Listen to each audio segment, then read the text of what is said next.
Kaya hindi ako dumadalo sa hearing, kahit na pwede naman akong dumala as an observer, hindi ako dumadalo dahil sa tingin ko ay parang mas mahalaga na bigyan ng pansin yung problema natin. Dahil yung problema natin sa diesel, sa petroleum, ay hindi pa tapos. Yung epekto ng mga nakaraang pagtaas, yan ay ang epekto niyan baka hindi lang 3-6 na buwan. Bukod pa, hindi pa naman tapos yung krisis. Ito sa impeachment kay VP Sara, do you think kailangan na ba nilang iakyat na ito sa plenaryo para maidala na to sa Senado? Kung Hindi, mapagbobotohan. tingin ko nga, dapat talaga mabilis na na-determine yung probability tapos naiakyat na agad. Pero yun ang decision ng committee. Hindi naman tayo pwedeng maging mas makapangyarihan pa sa kanila. So, kung may nakita tayong injustice, talagang, alam mo, lalabas din naman yung katotohanan. Alam nyo kung maraming maraming nagre-react ng mga Pilipino na sa kalagitnaan ng krisis natin, bakit yan ang pinag-aaksayan ng panahon itong impeachment ni VP Sara Duterte? Halimbawa na lang, meron kayong bill na Lagyan ng ceiling. nagyan ng ceiling o cap yung presyo ng oil. Bakit hindi doon ang focus at ang focus yan nandito sa impeachment? Ano po ba yung inyong Kaya nga hindi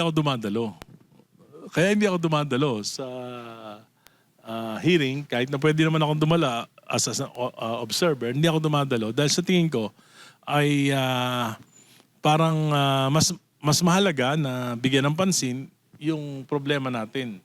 Dahil yung problema natin sa diesel, sa petroleum, ay hindi pa tapos.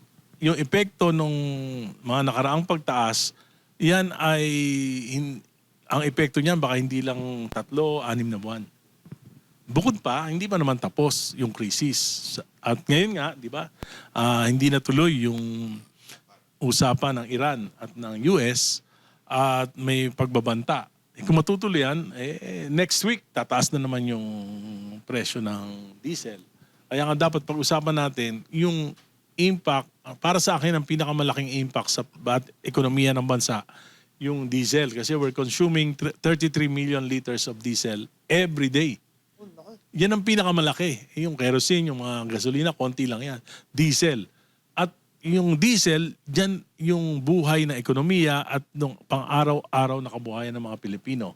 From mass transportation, jeepney, buses. Kinausap ko yung mga jeepney drivers dun sa distrito ko. Sabi nila dati 1,000 ang kinikita nila sa isang araw na pagmamaneo, ngayon 400 na lang. So para sa pagkain na lang yon. Mga ilang linggo pa na ganyan, magkakabaon-baon na sila sa utang. Pangalawa, dati ang kanilang full tank 800 pesos, ngayon 2,000 na. So malaking epekto yan sa mass transport. At pag mass transport, hindi lang yung driver, pati yung commuters. Siyempre, pag malulugi na yan, hindi na yan babiyahe. Pag magtataas naman, apektado yung common people. Pangalawa, yung food transport, yan yung pinakamahalaga. Bakit? Tataas ang presyo. Pagka yung logistics cost. Yung mga supermarket, I think they are increasing their prices from 7 to 10%. So, yung karne, yung baboy from 280 to 340. Yung manok from 170 to 210, 220.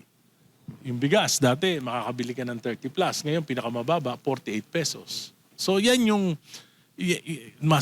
pangatlo, industries. Huwag mo sabihing mayayaman na negosyante yung gumagamit niyan. Mayayaman nga yung bumibili. Pero pag nagbawas sila ng production, di mababawasan ng produkto, sales, maapektuhan. Baka magbawas na empleyado. Mag-slow down. Mag-slow down na ekonomiya. Farmers, traktora. Fisher folks, yung mga bangka na may motor. Di ba? So, lahat apektado. All sectors apektado pagka yung diesel ang tinamaan. At ito pa yung pinakamalaki na itinaas.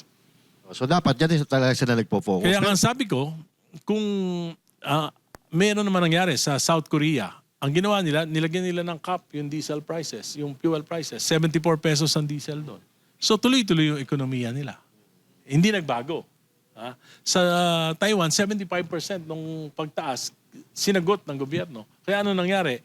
Nung bago magkaroon ng problema sa Middle East, ang inflation rate nila is 1.5%. Ngayon, 2.1%. Tayo, 4.1% ang inflation rate natin. Hindi makakayanan yan. At dahil sa pagbagal ng ekonomiya, yung GDP natin, yung growth ng bansa natin, noong 2025, 4.4%, pinakamababa. Pag ganyan, ang projection ngayon, 4.4% din. So, babagal ang ekonomiya. Ngayon, yung rate ng pag-utang natin, 9%. Ibig sabihin, doble. Yung pagtaas ng utang natin, doble sa paglago ng ekonomiya natin. So dapat, guys, Dapat dito tayo nakakonsentrate. Yes.